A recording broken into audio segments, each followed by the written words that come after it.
كل آية مزبوطة برمان أم حداري وانا محداري ورقة أصلي كل قوم سبعة دورة كدان دورة جورجس نايزي جدام أبا منت كورات أبوتات يكاونتي بتارسان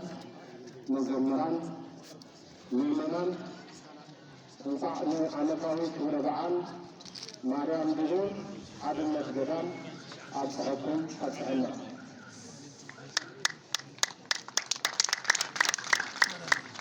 ገዳም ማርያም ብዙ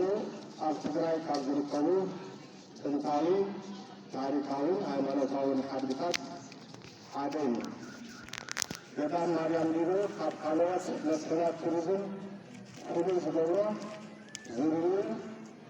بسفح دمين تشفنا بتفطر زتعدنا مخالف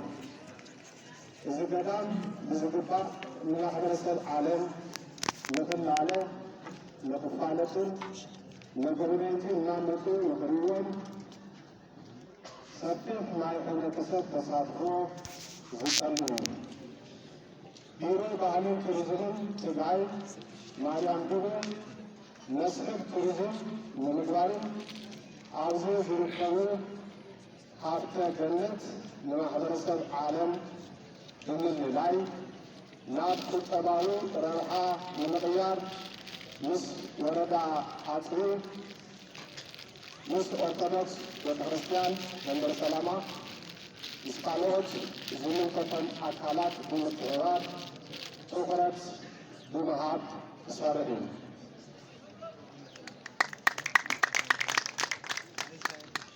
ኣብዚ ብተወሳኺ ኣብ ዙርያ ገዳም እዚ ዝርከቡ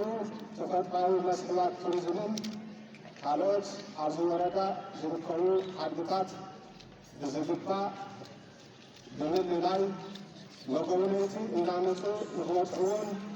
ቢሮና ብዝግባእ ይሰርሕ እዩ። ብድምር ትግራይ ማእኸል ስሕበት ቱሪዝም ንምግባር ኣበርቲዕና ክንሰርሕና ኣብ መወዳእታ ኩልኩም እዚ በዓል ደሚቁ ንክዓልፍ ዝነበርኩም ብምሉእኩም ንመራኽብቲ ሓፋሽ ትግራይ ንድምፂ ወያነ ትግራይ ካልኦት ኣብዚ ተረኸብኩም ሚድያታት ደጊመ ከመስግን ይደሊ ደጊመ ርእስ በዓል ይግበረልኩም ንኩልኩም ይቀኒየና።